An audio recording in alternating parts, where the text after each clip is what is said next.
تخيل نفسك على رأس شركة إسبانية. سنة 2010 منافسوك الألمان بيقوضوا مكانتك في السوق بشكل منهجي، وبيخفضوا أسعارهم بقوة، وبيسحبوا زباينك، وبيغرقوا السوق الأوروبي بصادراتهم.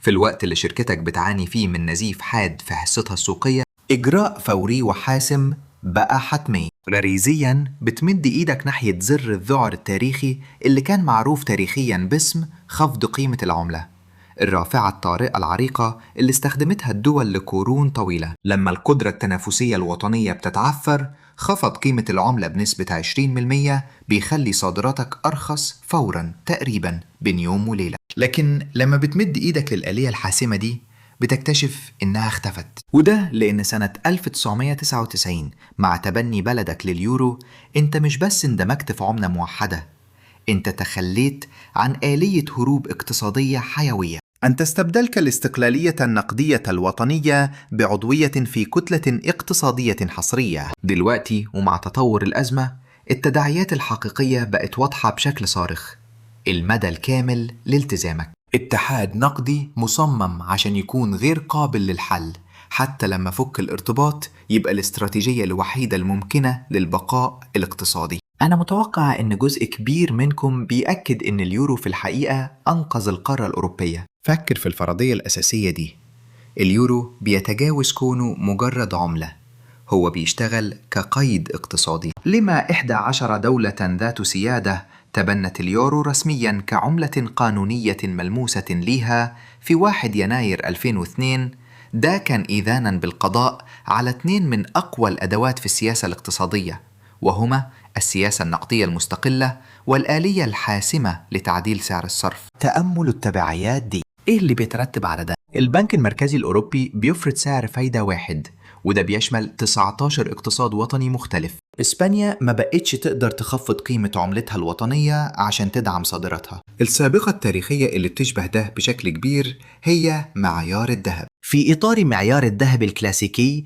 الدول ربطت عملاتها مباشرة باحتياطياتها من الذهب. لو حصل عجز تجاري، الذهب هيخرج من الاقتصاد، وده هيسبب انكماش نقدي وانخفاض في الأسعار وتأليف الأجور. قوى الانكماش فرضت تعديل اقتصادي، بس بتكلفة بشرية ما تتخيلهاش. اليورو بشكل ملحوظ بيعيد إنتاج الصلابة دي، وما فيهوش حتى المزايا النظرية. في ظل معيار الذهب على الأقل، الدول كانت بتقدر في النهاية تعمل انكماش كافي وتستعيد مكانتها التنافسية. اليورو على العكس بيلغي تماما آلية التكيف دي. آلية التكيف الوحيدة اللي فاضلة هي تخفيض القيمة الداخلي، نظام صارم لضغط الأجور وتقليل الأسعار وقمع الطلب المحلي لحد ما التكافؤ التنافسي يرجع. تأمل التداعيات العميقة للواقع ده. الأجور الإسبانية شهدت تجميداً شبه كامل خلال ال10 سنين من 2000 ل 2010، في حين أن اقتصادات منطقة اليورو التانية سجلت زيادات في الأجور من 15 ل 20%. البطالة اليونانية زادت بشكل كبير من 7.8% في 2008 ل 24.9% مذهلة بحلول 2015. بطالة الشباب في الدول الطرفية عدت حاجز 50% المدمر. ده مش عيب في النظام، ده سمة متأصلة في التصميم الأساسي. لما بتنضم لليورو، انت بتوافق ضمنيا انه لو حصلت اي مشكلة اقتصادية، سواء اقتصاد سخن زيادة او فقاعة انفجرت او انهيار في الطلب العالمي، مش هيكون في اي استراتيجية خروج ممكنة. العبء الاقتصادي ده هو اللي لازم تتحمله. العبء الاقتصادي ده كمان متوزع بشكل فيه عدم توازن كبير قوي، لكن المشهد المالي بيزداد قتامة بشكل ملحوظ في الفترة دي. في الوقت اللي الاقتصادات الهامشية لقت نفسها محاصرة، دولة واحدة بس قدرت تفهم ايه هي نقط القوة الاستراتيجية عشان تستغل بيها الهيكل الاقتصادي السايد ده. خلونا دلوقتي ندقق في حالة ألمانيا. بحيثنا ده هيدخل في تفاصيل آليات التشغيل. ألمانيا بخطتها الاستراتيجية حولت اليورو لمكنة ملهاش مثيل لتجميع رأس المال ونقل الثروة. يوم 20 يناير سنة 2000 تم إبرام اتفاقية محورية بين نقابات العمال البارزة وجمعيات أصحاب العمل في ألمانيا. الأرباح اللي جت من زيادة الإنتاجية اتخصصت بشكل واضح عشان ما تروحش لزيادات مباشرة في الأجور. بدل كده المكاسب الاقتصادية دي اتوجهت بشكل استراتيجي عشان تزود فرص الشغل وتقوي القدرة التنافسية للبلد. النموذج الاستراتيجي ده كانت تطرح في الأول سنة 1995 من كلاوس فيكل اللي كان وقتها على رأس نقابة اي جي ميتال المؤثرة، لحد سنة 2000 الإطار ده كان بقى سياسة اقتصادية وطنية رسمية. الحسبة الاقتصادية الأساسية كانت بسيطة بشكل يخدع. على مدار العقد المحوري من 1999 ل 2008 تكاليف وحدة العمل جوه الجهاز الاقتصادي الألماني أظهرت ركود ملحوظ. الأهم من كده، جوه قطاع التصنيع اللي هو معقل قوة النقابات، تكاليف وحدة العمل سجلت انكماش كبير بنسبة 9%. في نفس الوقت منطقة اليورو الأوسع شافت ارتفاع في تكاليف وحدة العمل، وده كان مدفوع بضغوط تضخمية كانت بتعدي دايما هدف البنك المركزي الأوروبي اللي هو 2%. النتائج الاقتصادية اللي جت بعد كده لما بنبص عليها بأثر رجعي كانت متوقعة تماما. حجم الصادرات الألمانية شاف طفرة انفجارية غير مسبوقة. في سنة 2000 لوحدها قيمة الصادرات زادت بنسبة 17% بشكل ملحوظ، وده ترجم لتوسع قوي بنسبة 13.5% بالقيمة الحقيقية. جزء كبير حوالي 50 مينة النمو الكلي ده كان سببه المباشر الصادرات اللي رايحة لدول منطقة اليورو الأعضاء. شهدت صادراتنا المتجهة لأسواق جنوب شرق آسيا الصاعدة ارتفاعا ملحوظا بلغ 28 ضربية. أثبتت ألمانيا نفسها كقوة تصديرية مهيمنة بلا منازع في القارة الأوروبية. لم يرتكز هذا التفوق على ابتكارات خارقة أو طفرات إنتاجية معجزة، بل قام بشكل أساسي على أساس تثبيت الأجور. قبول العمالة الألمانية لركود الأجور منح ميزة تنافسية حاسمة، مما سمح للشركات الألمانية بتقويض أسعار منافسيها الأوروبيين بشكل منهجي. لكن الأثر الأعمق يكمن في النقطة التالية. في الواقع ساهم هذا التقييد في الأجور مباشرة في نصف التباين الكبير في الموازين التجارية الجوهرية لمنطقة اليورو. المزايا التنافسية التي حققتها ألمانيا انتزعت مباشرة من الحيوية الاقتصادية للدول الطرفية التي لم تتمكن من استخدام تخفيض قيمة العملة كآلية تعويضية. ومع ذلك يظهر تناقض. بالنظر إلى النمو الهائل في الصادرات الألمانية، قد يتوقع المرء بشكل معقول أن يكون الاقتصاد المحلي لألمانيا. هل ترجم هذا إلى اقتصاد محلي مزدهر؟ البيانات تشير بوضوح إلى عكس ذلك. استهلاك ألمانيا الداخلي خلال الفترة من 2000 إلى 2005 أظهر تراجعاً سنوياً بنسبة 0.1%. على النقيض تماماً، سجل إجمالي اقتصادات منطقة اليورو الأخرى توسعاً قوياً بنسبة 3.2%. ظلت القوة الشرائية للعمال الألمان غير كافية لتغذية طلب داخلي قوي. أصبح النموذج الاقتصادي الألماني يركز بشكل فريد على الأسواق الخارجية، مصدراً السلع للمشترين الدوليين حتى بينما كان شعبه يعاني من ضائقة مالية. هذا التكوين أدى حتماً إلى دورة مستمرة من الضعف الاقتصادي. بدأت ألمانيا في تجميع فوائد هائلة بشكل غير عادي في حسابها الجاري. بالتوازي سجلت الاقتصادات الطرفية في نفس الوقت عجزاً متناسباً في حساباتها الجارية. بعد ذلك قامت الكيانات المالية الألمانية بتوجيه هذه الفوائد المتراكمة مرة أخرى إلى الدول الطرفية، مما غذى كلاً من الاستهلاك المفرط وفقاعات العقارات المتنامية. الانهيار الحتمي لفقاعات الأصول هذه دفع ألمانيا إلى الإسراع في تحميل اللوم وفرض إجراءات تقشف صارمة. بحلول عام 2018 بلغ الفائض في الحساب الجاري لألمانيا رقماً مذهلاً قدره 32.8 مليار شهرياً، وهو ما يعادل تقريباً 28% من ناتجها المحلي الإجمالي السنوي. هذه الظاهرة عند فحصها بدقة لا تدل على حيوية اقتصادية حقيقية. ديناميكية زي دي بتجسد الافتراس الاقتصادي. السؤال الجوهري اللي بيطرح نفسه هو إيه اللي حصل لرأس المال الألماني الضخم ده؟ اسمحوا لي أوضح الظاهرة دي. شوفوا النتيجة الحتمية لما منشيل تقلبات سعر الصرف والسياسة النقدية لقارة كاملة بتتملى بإملاءات ألمانيا الاقتصادية الخاصة. رأس المال الاستثماري بيغرق الاقتصادات الهامشية. إسبانيا شافت انخفاض حوالي 4 نقط مئوية في أسعار الفايدة الحقيقية بعد انضمامها لنظام عملة اليورو. متوسط مدة قروض الرهن العقاري ارتفع من 10 سنين في 1990 لحد 30 سنة تقريبا بحلول 2007. الأسر الأسبانية فجأة لقوا نفسهم قادرين يحصلوا على حجم قروض كان مستحيل يتخيلوه قبل كده. وفعلا استغلوا القدرة الجديدة دي بشكل كبير. توسع الائتمان في إسبانيا وصل لذروته متجاوزا 25% خلال سنة 2006. من الإجمالي ده حوالي 15 نقطة مئوية كانت بسبب قروض الرهن العقاري السكني. في سنة 2006 بس إسبانيا بدأت بناء 856,561 وحدة جديدة. الرقم ده معناه حوالي مليون مسكن سكني أو بيت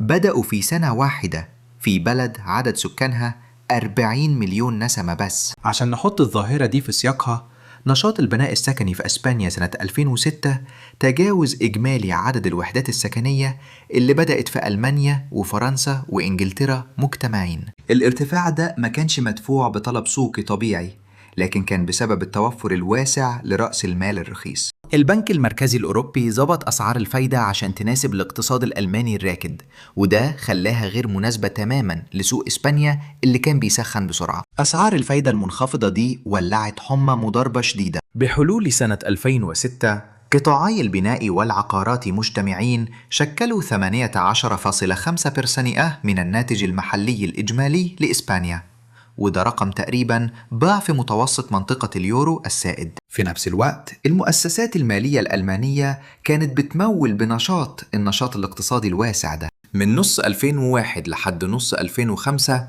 الكيانات المصرفية الألمانية جمعت حوالي 250 مليار يورو عن طريق استخدام أدوات التوريق والأوراق التجارية المدعومة بالأصول. جزء كبير من تدفقات رأس المال دي اتجهت لإسبانيا والبرتغال وأيرلندا واليونان، وده غذى توسع كبير في قروض الرهن العقاري وتمويل العربيات والإنفاق الاستهلاكي بشكل عام. الآلية المالية الدورية دي كانت باينة وكأنها متنسقة بشكل مثالي ومفيش فيها غلطة. المؤسسات المالية الألمانية كانت بتقدم قروض. المقترضين في الدول الطرفية كانوا بيستخدموا الفلوس دي عشان يشتروا منتجات ألمانية وعقارات، وبالتالي رأس المال ده كان بيرجع تاني لألمانيا، وده كان بيظهر في شكل زيادة في الودائع وتقويض لاحتياطياتها، وده خلى الازدهار الاقتصادي لألمانيا يزيد بشكل كبير. على النقيض الاقتصادات الطرفية شهدت تكون فقاعات أصول مضاربة. في البرتغال وأيرلندا واليونان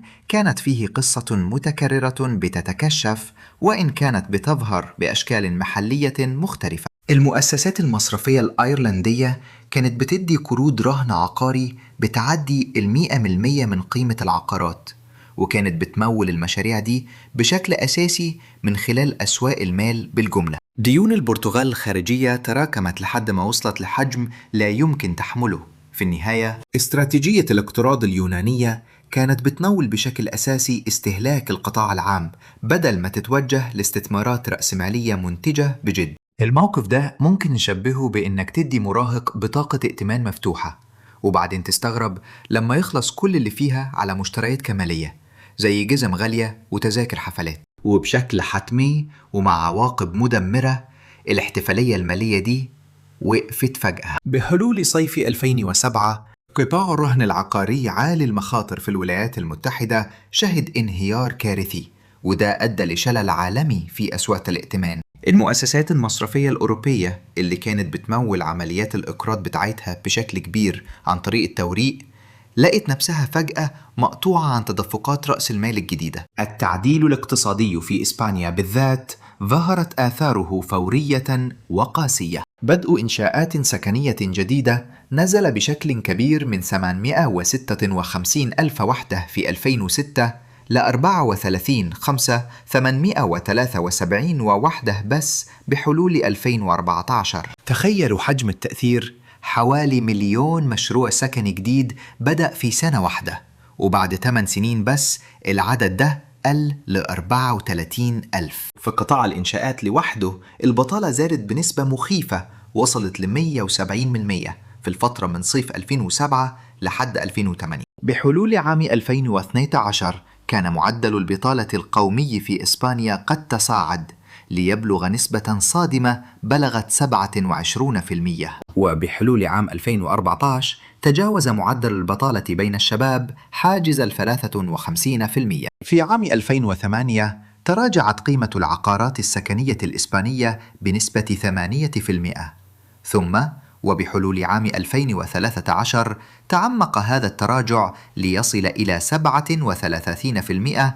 من ذروتها التي بلغتها قبل الأزمة. الأسر التي اقتنت عقارات في أوج ازدهار السوق وجدت نفسها في وضع الملكية السلبية Negative Equity، حيث تجاوزت ديونها قيمة أصولها. المؤسسات المالية المثقلة بهذه الأصول العقارية المرهونة واجهت خطر الإفلاس الوشيك. لقد كان الهيكل المالي للدولة بأكمله يقف على شفا الانهيار، لكن الأهم من ذلك أن إسبانيا افتقرت إلى القدرة السيادية على خفض قيمة عملتها، كما أنها لم تستطع تطبيق تخفيضات أحادية الجانب على أسعار الفائدة القياسية لديها. وبالمثل لم يكن خيار طباعة العملة لإعادة رسملة قطاعها المصرفي المتعثر متاحاً، وبناء عليه كان الملاذ الوحيد الممكن هو تبني استراتيجية خفض القيمة الداخلية، وقد استلزم ذلك ضغطا شديدا على الأجور وتخفيضات حادة في الإنفاق العام والسماح للبطالة بالتصاعد حتى تنخفض مستويات الأسعار بما يكفي لإعادة ترسيخ القدرة التنافسية الاقتصادية. كميا فقد سوق العمل الإسباني عددا مذهلا بلغ 3.8 مليون وظيفة بين عامي 2007 و2013. تأملوا في الحجم الهائل لهذا الرقم. هؤلاء كانوا 3.8 مليون فرد، بمن فيهم مهنيون مهرة مثل الممرضين والمهندسين، قطاعات رئيسية من القوى العاملة من قطاع البناء إلى الصناعات الخدمية وجدت مصادر دخلها قد انقطعت فجأة. تجاوزت بطالة الشباب مجرد ارتفاع دوري لتتطور إلى قضية هيكلية عميقة الجذور. بحلول عام 2016 كان ما يقرب من 46% من الشباب الإسباني العاطل عن العمل قد عانى من البطالة لأكثر من عام. تبع ذلك نزوح كبير. تصاعدت وتيرة الهجرة. انتقل خريجو الجامعات الإسبانية الأكثر وعداً والمهنيون ذو المهارات العالية إلى مراكز اقتصادية مثل ألمانيا والمملكة المتحدة بحثاً عن فرص عمل مجدية. هجرة العقول دي وصلت لأبعاد ما شفناهاش من ساعة الحرب الأهلية الإسبانية. من ضمن كلامي كان في مهندس برمجيات إسباني اسمه ميغيل، حكى عن 2 بطالة بعد ما تخرج سنة 2010، قدم فيهم أكتر من 300 طلب شغل وما حدش رد عليه بالإيجاب. في الآخر نقل لبرلين ولقى شغل في خلال 3 أسابيع. اللي قاله بحسرة كان إسبانيا ما فيش فيها فرص، ألمانيا فيها. لكن لو الضائقة الاقتصادية في إسبانيا تبان شديدة، فالأزمة اللي بتتكشف في اليونان بتقدم صورة أقسى بكتير. في يناير 2010 الإدارة الاشتراكية المنتخبة حديثا في اليونان كشفت عن مفاجأة صادمة. العجز المالي للدولة اللي كان متعلن عنه في الأول 6% كان في الحقيقة بيتجاوز 12% من الناتج المحلي الإجمالي، وبعدين اتعدل لفوق ووصل ل 15.4%. لفترة طويلة اليونان كانت بتتلاعب بشكل منهجي بالإحصائيات الاقتصادية، وبتخفي الديون السيادية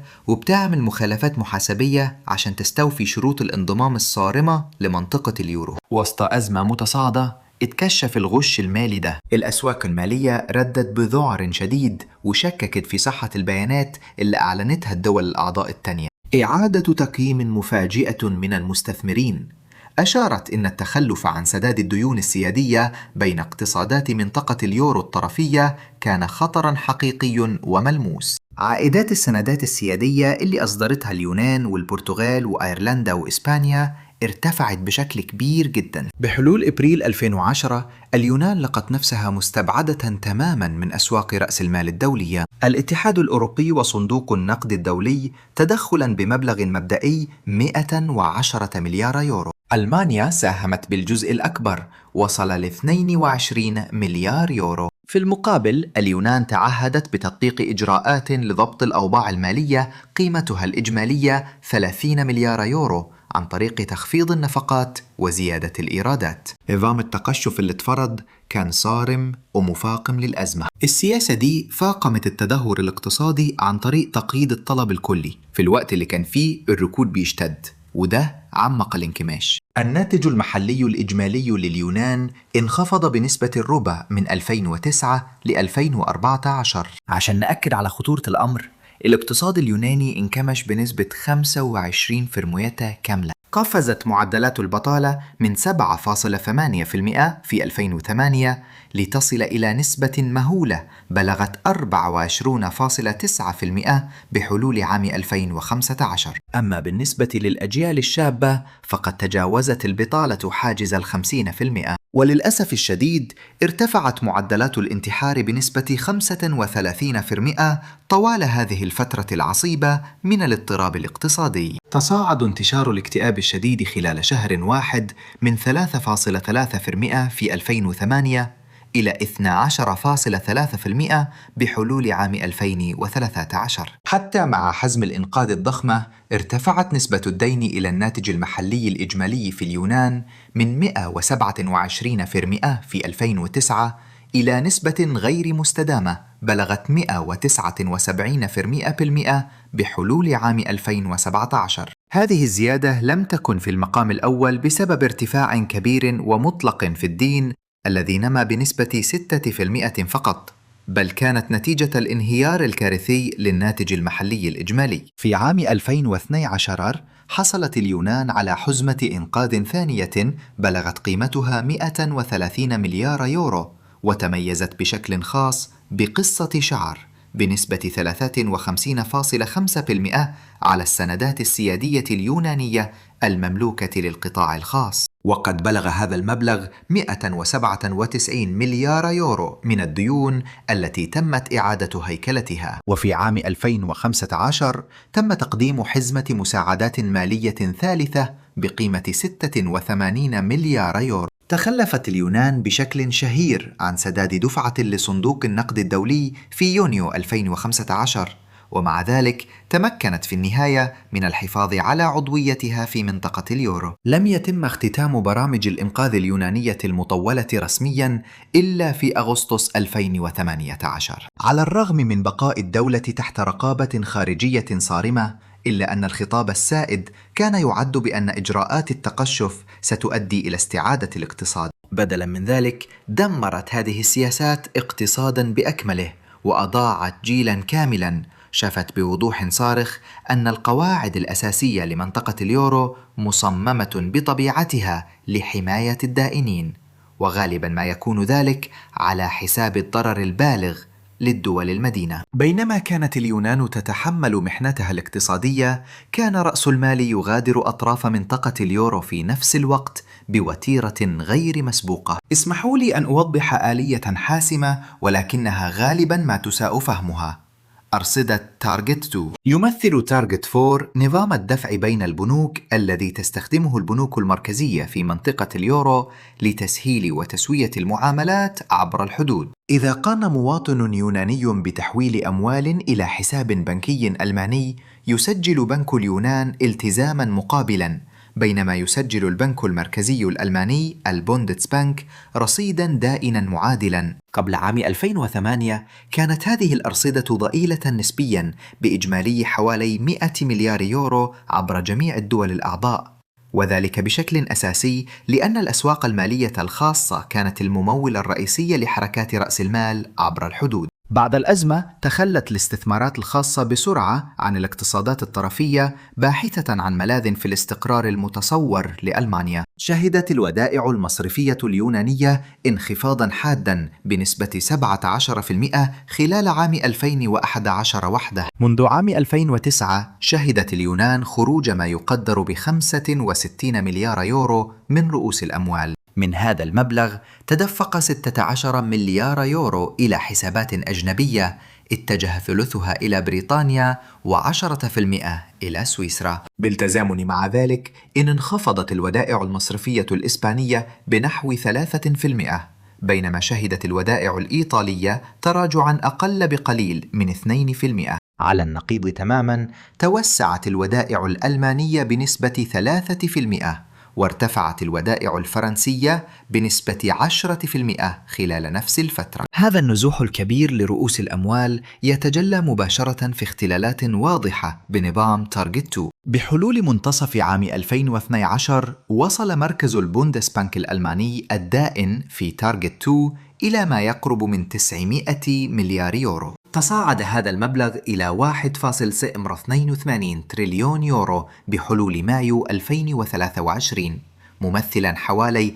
28% من الناتج المحلي الإجمالي لألمانيا. تراكمت على إيطاليا وإسبانيا مجتمعتين التزامات التارجت 2 بإجمالي 1.45 تريليون يورو، أي ما يعادل حوالي 32% من ناتجهما المحلي الإجمالي المشترك. لنتأمل الآثار العميقة لهذا الهيكل المالي. إذا فكرت إيطاليا أو إسبانيا في مغادرة منطقة اليورو، فسيتعين عليهما سداد هذه الالتزامات بالكامل، وهو شرط أكده ماريو دراغي في مراسلاته للبرلمان الأوروبي عام 2017. تسوية أكثر من 600 مليار يورو ستتطلب إما تحويلات مالية غير مسبوقة أو إعادة هيكلة كارثية للديون السيادية. هذا المأزق المالي يوضح وقوع الدول الطرفية في الفخ. الخروج من منطقة اليورو سيطلق العنان لفوضى مالية واسعة النطاق،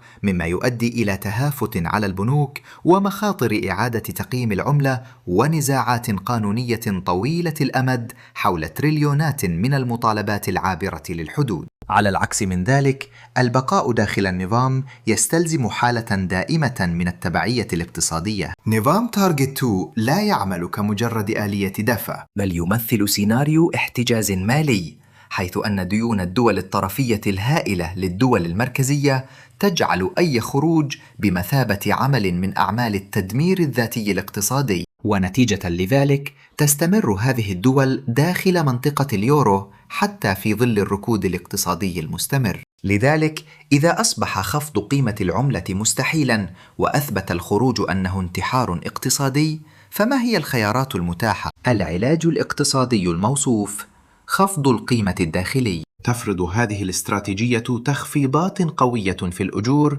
وتخفيضات كبيرة في الأسعار والسماح بارتفاع البطالة حتى يتم استعادة القدرة التنافسية الاقتصادية. في سياق التجربة الإسبانية التاريخية، شهد تطبيق هذه السياسة تخفيض رواتب القطاع العام بنسبة 5% وتعليق المكافأة المعتادة ل14 شهرا للعمال الإسبان، وتراجع الإنفاق الحكومي بنسبة 8.9% في عام 2013. البرتغال تحت وطأة الإملاءات الصارمة لبرنامج الاتحاد الأوروبي وصندوق النقد الدولي اضطرت لتطبيق تخفيضات قاسية في الأجور والمعاشات. إيطاليا شرعت في إصلاحات شاملة لسوق العمل صممت خصيصا لتقليل تكاليف وحدة العمل. النظرية الاقتصادية الأساسية افترضت سلسلة بسيطة: الأجور المنخفضة تؤدي إلى أسعار أقل، مما يسهل بدوره تصدير سلع أرخص،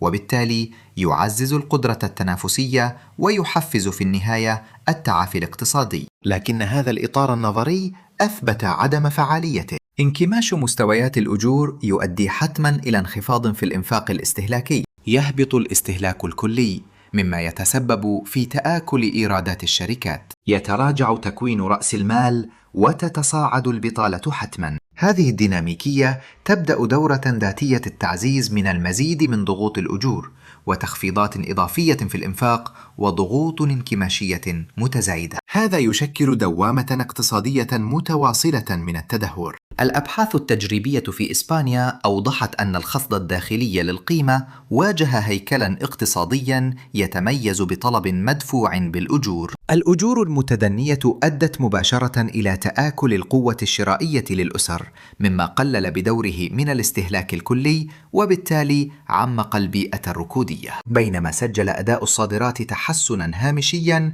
فإن التدمير العميق للطلب الذي لحق بالنشاط الاقتصادي المحلي فاق بكثير أي مكاسب مدفوعة بالتصدير. معدل البطالة في إسبانيا بين الشباب ظل فوق 40% في عام 2012، بينما تجاوز المعدل الإجمالي 25% حتى عام 2018. على الرغم من تراجع البطالة في نهاية المطاف، فإن التعافي الاقتصادي اللاحق تطلب عدة سنوات من النمو دون المستوى الأمثل وركودا استثماريا طويل الأمد. إيطاليا في مسارها التاريخي تقدم مثالا أكثر وضوحا وتحذيرا. على الرغم من إصلاحات سوق العمل المماثلة، تراجعت حصة إيطاليا من الواردات العالمية من 4.5% في عام 1999 إلى 2.9% فقط بحلول عام 2016. سياسة كبح الأجور أثبتت في النهاية عدم كفايتها لتصحيح العوائق الهيكلية العميقة التي تعيق القدرة التنافسية للصادرات الإيطالية. الضعف الهيكلي المتأصل. في حين أن دولة واحدة قد تستخدم تخفيض القيمة الداخلية لإعادة ضبط ميزانها التجاري مع شركائها الثابتين، فإن السعي المتزامن لهذه الاستراتيجية عبر منطقة اليورو بأكملها يؤدي حتماً إلى انكماش اقتصادي على مستوى القارة وتآكل كارثي للطلب، بدلاً من تحقيق إعادة تنظيم تنافسي حقيقي. هذا النهج أشبه بالتخريب الذاتي، خطأ استراتيجي فادح يشل قدرة المرء على تحقيق النجاح. في الواقع، بينما قد يتحقق تخفيف سطحي للعبء، فإن الثمن هو نزيف منهك للموارد الحيوية. بحلول عام 2018 تضخم الفائض في الحساب الجاري لألمانيا إلى 32.8 مليار يورو شهرياً، وهو رقم مذهل، ما يعادل حوالي 28% من ناتجها المحلي الإجمالي على أساس سنوي. هذه الأرقام تتجاوز مجرد الأداء التصديري المثير للإعجاب، بل هي بمثابة مؤشرات صارخة على اختلال هيكلي عميق. الحقيقة الجوهرية هي كالتالي: إن الفوائض الألمانية المستمرة مرتبطة ارتباطا وثيقا، بل وتستلزم عجزا مقابلا لدى شركائها الطرفيين. لا يمكن لأمة أن تحافظ على فائض تصديري دون أن تتكبد أمة أخرى في نفس الوقت فائضا استيراديا، وهكذا. فإن التفوق الاقتصادي لألمانيا يرتبط ارتباطا مباشرا بالتآكل الاقتصادي لنظرائها الطرفيين. في غياب الأداة النقدية السيادية المتمثلة في تخفيض قيمة العملة، تجبر الاقتصادات الطرفية على تقليص الواردات من خلال آليات التقشف المالي القاسية والبطالة المتصاعدة. هذا يبدأ حلقة مفرغة. الركود المتعمق يعيق تخفيض الديون، مما يستلزم المزيد من التقشف، وهذا بدوره يفاقم التدهور الاقتصادي. إن الفائض الألماني الكبير لا يعني بالضرورة إنتاجية متفوقة أو ابتكارا رائدا، بل هو بمثابة انعكاس معكوس للأزمة الاقتصادية العميقة في جنوب أوروبا. ومع ذلك، غالبا ما يوبخ صناع السياسة الألمان الدول الطرفية بشأن الانضباط المالي والتعديلات الهيكلية، بينما يفشلون بشكل واضح في مواجهة اختلالاتهم الاقتصادية المتجذرة. لقد كرس الميثاق المالي لعام 2012 رسميا التقشف كمبدأ أساسي في قانون منطقة اليورو، ومع ذلك أغفل بشكل واضح أي آليات تنفيذ تجبر الدول ذات الفائض على تحفيز الطلب المحلي أو رفع مستويات الأجور. إنها مفارقة صارخة أن هذه الأطر التنظيمية تفرض قيوداً حصرية على الدول التي تعاني من عجز، بينما تعفي باستمرار تلك التي لديها فوائض مستمرة. قد يلاحظ المرء بنية النظام التي تبدو وكأنها مصممة لخدمة المصالح الألمانية حصرياً، ومع ذلك فإن التكلفة البشرية العميقة تتطلب اهتمامنا الفوري. اسمحوا لي أن أوضح معالمها. بحلول سنة 2014 شهدت إسبانيا ارتفاع معدل بطالة الشباب فيها ليتجاوز حاجز 50% الصادم. اليونان وبشكل مشابه عانت من أرقام تجاوزت علامة 50%. الأرقام دي بتتجاوز مجرد كونها إحصائيات مجردة، دي بتجسد الواقع المعاش للأفراد. إحنا بنتكلم عن خريجين جامعات ومهنيين أصحاب خبرة وأسر شابة اتحكم عليهم يعيشوا فترات طويلة من البطالة والعمالة الناقصة. المسارات المهنية المستقرة اتعطلت بشكل أساسي. مجموعات المهارات الأساسية وبشكل مأساوي فضلت مش متطورة. إجمالي إمكانات الدخل مدى الحياة للفئات دي اتقضى عليها بشكل لا رجعة فيه. في مواجهة الركود جزء كبير منهم اختار الهجرة بدل ما يستنى تعافي اقتصادي بعيد المنال. الفترة من 2015 ل 2020 شهدت نزوح كبير لأكثر الشباب تعليما في إسبانيا واليونان، بيهاجروا لألمانيا والمملكة المتحدة ودول تانية بتقدم فرص عمل حقيقية. هجرة العقول دي بتشكل تآكل لا يمكن استعادته لرأس المال البشري الوطني. احنا بنلاحظ دكاترة يونانيين متعلمين في اليونان بيمارسوا مهنتهم في ألمانيا، ومهندسين أسبان بيساهموا في لندن، ومدرسين برتغاليين بيدرسوا في فرنسا. الدول الطرفية هي اللي تحملت الاستثمار الكبير في تكوينهم الفكري. على النقيض، الاقتصادات الأساسية دلوقتي بتحصد الفوائد الناتجة. أبحاث مكثفة بتوضح بشكل قاطع إن البطالة اللي بتحصل قبل سن ال25 بتفرض عواقب لا تمحى مدى الحياة على إمكانات الدخل والمسار المهني. أزمة منطقة اليورو وبشكل حاسم ما كانتش مجرد سبب لبطالة مؤقتة، بل هي كونت جيل ضائع اللي إمكانات دخلهم الأساسية اتقوضت بشكل منهجي قبل ما حياتهم المهنية تبدأ صح أصلا. أنا فاكر محادثة مع صوفيا، دكتورة يونانية اللي بالرغم من مؤهلاتها عانت من سنة بطالة قبل ما تسافر ميونخ في 2013. هي حكت: تكويني المهني كان في اليونان، مرتبي دلوقتي بيجي من ألمانيا، ومع ذلك لا تزال اليونان تتساءل عن منبع استيائنا. وبناء عليه، بعد عقد من الأزمات المالية وحزم الإنقاذ والتقشف المالي والبطالة المتفشية، هل حققت منطقة اليورو حقا التقارب الاقتصادي المنشود؟ كانت الفرضية الأساسية للتكامل الأوروبي بسيطة وغير معقدة. كان من المتوقع أن تتقارب الدول الطرفية اقتصاديا تدريجيا مع الدول المركزية من حيث القدرة الإنتاجية ومستويات المعيشة، وكان من المتوقع أن تتدفق الموارد المالية من المناطق الغنية إلى الأقل ازدهارا، كما كان من المنتظر أن تنتشر التطورات التكنولوجية والمعرفة المتخصصة، وكان الرخاء الشامل هو النتيجة المتصورة. لكن هذا التوقع لم يتحقق. بينما أظهرت الدول الأعضاء الجديدة في الاتحاد الأوروبي مثل بولندا والمجر ورومانيا ودول البلطيق تقاربا بين عامي 1995 و2008،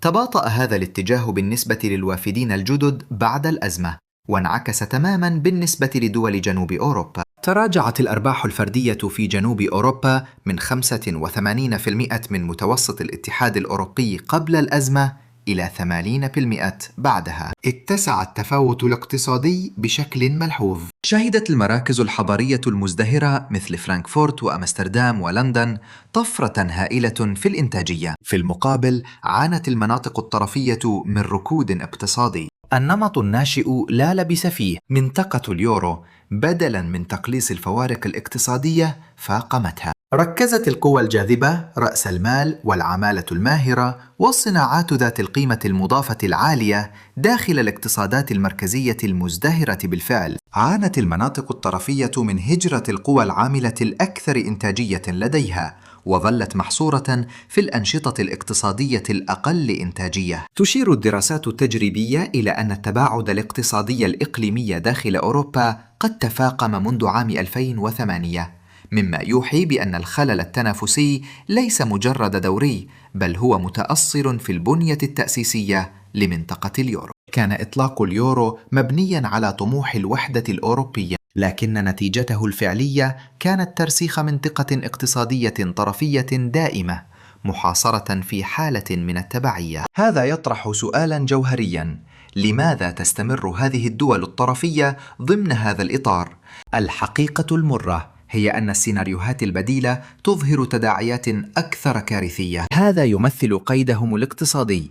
الدول الطرفية تواجه خياراً ثنائياً، كل خيار مع ذلك محفوف بمخاطر جسيمة. المسار الأول يتضمن البقاء داخل منطقة اليورو، وبالتالي الموافقة على تبعية اقتصادية دائمة وتطبيق إجراءات تقشف صارمة ومشاهدة هجرة كبيرة للشباب وتحمل فترات طويلة من الركود الاقتصادي والعمل تحت نظام تنظيمي تمليه المصالح الألمانية إلى حد كبير. البديل الثاني والمخيف بنفس القدر هو الانسحاب من منطقة اليورو.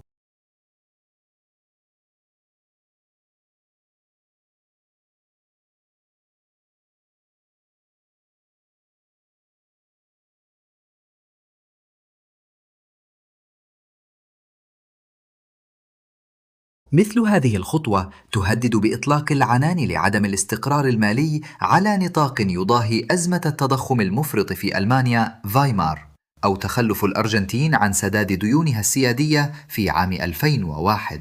نظراً للطبيعة الكارثية لكلا المسارين، لا يقدم أي منهما حلاً قابلاً للتطبيق، مما يفسر استمرار وقوع هذه الدول الطرفية في الفخ. منطقة اليورو بتكوينها الحالي تفشل في العمل كاتحاد نقدي حقيقي، بل تعمل كحصار اقتصادي خال من أي آلية هروب واضحة. علاوة على ذلك، فإن طول مدة العضوية يزيد من صعوبة المغادرة مع تراكم الديون السيادية وتوسع اختلالات تارجت ثو، ويتصاعد الفوضى المحتملة الناجمة عن الخروج إلى درجة أكثر تدميراً. بينما تصريح ماريو دراغي مهما كلف الأمر في عام 2012 هدأ مؤقتاً من قلق الأسواق المالية، إلا أنه فشل جوهرياً في معالجة العيوب الهيكلية الكامنة. يمتلك البنك المركزي الأوروبي القدرة على تجنب أزمات التخلف عن سداد الديون السيادية من خلال برامج شراء السندات الخاصة به، ومع ذلك يظل عاجزاً عن استعادة القدرة التنافسية الاقتصادية أو تعزيز النمو المستدام داخل الاقتصادات الطرفية. وهكذا تستمر المعضلة الأساسية دون حل. هل من الممكن حقاً أن تعمل منطقة اليورو كاتحاد نقدي أصيل في غياب تحويلات مالية كبيرة من الدول الأساسية إلى الدول الطرفية، أو بدون إعادة هيكلة شاملة للديون؟ بدلاً من ذلك، هل يمكن أن تعمل بدون آليات خروج واضحة ومجدية؟ فحص السوابق التاريخية، خاصة تجربة الولايات المتحدة، يشير بقوة إلى نتيجة سلبية. تعمل الولايات المتحدة كاتحاد نقدي فعال مدعومة بهيكل مالي فيدرالي مصمم لإعادة توزيع الموارد المالية من مناطقها الأكثر ثراء إلى تلك التي تعاني من ضائقة اقتصادية. لقد كانت الإسهامات المالية لولاية تكساس هي الركيزة التي استندت إليها ملاءة مسيسيب المالية، وعلى نفس المنوال كان الناتج الاقتصادي لولاية كاليفورنيا بمثابة دعم مالي لولاية فيرجينيا الغربية. أما منطقة اليورو فعلى النقيض تماما، تفتقر إلى أي آلية تحويل مالي مماثلة، مما يجعل المشهد السياسي الراهن إقامة مثل هذه الآلية تحدياً لا يمكن التغلب عليه. ظل الناخبون الألمان يرفضون إقرار تحويلات مالية دائمة لدول مثل اليونان، ولن يرضى دافع الضرائب في شمال أوروبا بتمويل التزامات المعاشات التقاعدية لنظرائهم في جنوب القارة. وهكذا وجدت منطقة اليورو نفسها عالقة بلا فكاك بين موقفين استراتيجيين لا يمكن الدفاع عنهما من الأساس. فأحد المسارين يستلزم إعادة توزيع مالي دائم للثروة من الاقتصادات الشمالية إلى الجنوبية، وهو ما يمثل عقبة سياسية لا يمكن تجاوزها، أو الاعتراف بأن الهيكل الأساسي للاتحاد النقدي يحول دون عمله المنصف لجميع الدول الأعضاء المشاركة. لقد عمل اليورو من منظور مالي بحت كفخ لا مفر منه، أشبه بفندق الصراصير الذي يسهل دخوله ويستحيل الخروج منه. فالدول الأعضاء يمكنها الانضمام إليه بسهولة، لكن باب الخروج يظل موصداً أمامها فعلياً. ولنلخص ما سبق، لقد عمدت ألمانيا استراتيجياً إلى تطبيق سياسات قمع الأجور، مما أدى إلى تراكم فوائد تصدير ضخمة، والتي جرى بعد ذلك تقديمها كائتمان لرأس المال لدول الأطراف، الأمر الذي أدى عن غير قصد إلى تضخيم فقاعات مضاربة غير مستدامة في قطاعي العقارات والطلب الاستهلاكي على حد سواء. وعندما انفجرت هذه الفقاعات المضاربية حتماً، حرمت اقتصادات الأطراف من الخيار الحاسم المتمثل في خفض قيمة العملة. بالإضافة إلى ذلك، افتقرت تلك الدول إلى الاستقلالية اللازمة لتطبيق تخفيضات في أسعار الفائدة القياسية لديها، ونتيجة لذلك اضطرت تلك الدول إلى الخضوع لنظام قاس من التخفيض الداخلي للقيمة تجلى في ضغط واسع النطاق على الأجور وبطالة جماعية متفشية، وفي نهاية المطاف انهيار اقتصادي ممنهج. لقد أعادت عمليات الإنقاذ التي تلت ذلك توزيع الخسائر المالية بشكل ممنهج من دائني القطاع الخاص إلى دافع الضرائب العام، وقد أدى تطبيق سياسات التقشف بشكل واضح إلى تفاقم عمق ومدة فترات الركود الاقتصادي التي تلت ذلك. تبع ذلك هجرة جماعية للشباب، مما شكل خسارة لا رجعة فيها لشريحة ديموغرافية حيوية لضمان الحيوية الاقتصادية المستقبلية. وفي الوقت ذاته ارتفع فائض الحساب الجاري لألمانيا إلى مستوى غير مسبوق، بلغ 28% من ناتجها المحلي الإجمالي،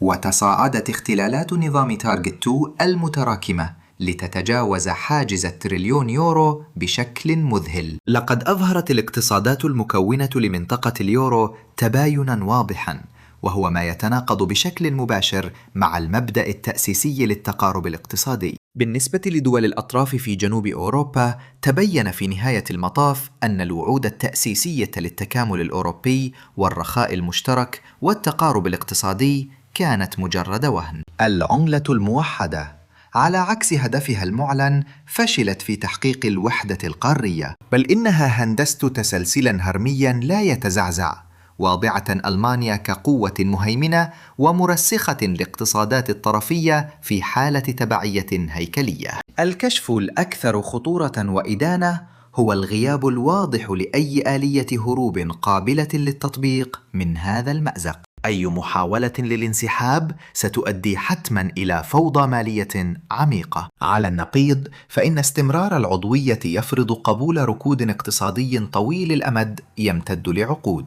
اليورو في جوهره ليس مجرد وسيلة للتبادل، بل إنه يعمل كآلية احتجاز اقتصادي، ونتيجة لذلك فإن الدول الطرفية تقضي فعليا أحكاما اقتصادية بالسجن المؤبد بسبب إخفاقات نظامية تتجاوز مسؤوليتها المباشرة. هذا التحليل يتوج بالتالي باستفسار حاسم للنظر فيه: هل مسار اليورو يشير إلى نجاح باهر في التكامل النقدي، أم أنه بمثابة قصة تحذيرية قوية بخصوص عيوبه الهيكلية؟ هل يمكن الاتحاد النقدي خال من نظير مالي قوي أن يحافظ حقا على استدامته على المدى الطويل؟ أم بشكل أكثر شؤما، هل تمثل منطقة اليورو بناء غير مستقر هيكليا قنبلة مالية موقوتة تنتظر الزناد الحتمي للأزمة النظامية القادمة؟ أدعوكم لمشاركة وجهات نظركم المستنيرة في قسم التعليقات. علاوة على ذلك، إذا افترضتم أن دولتكم يمكنها أن تنجح في اجتياز خروج استراتيجي من اليورو، أحثكم على توضيح الآليات الاقتصادية والسياسية الدقيقة المتضمنة. أنا حريص بشكل خاص على دراسة تفاصيل استراتيجيتكم المقترحة للبقاء الاقتصادي. دمروا زر الإعجاب. أقل تعقيدا بكثير من إصلاح شامل للإطار المالي لمنطقة اليورو. اشتركوا الآن لغوصنا العميق القادم، حيث سنقوم بتفكيك دقيق للمخطط الاقتصادي لألمانيا، متسائلين عما إذا كانت قوتها الظاهرة عضوية حقا أم مجرد نتيجة لاستغلال شركائها الطرفيين. لغوص أعمق،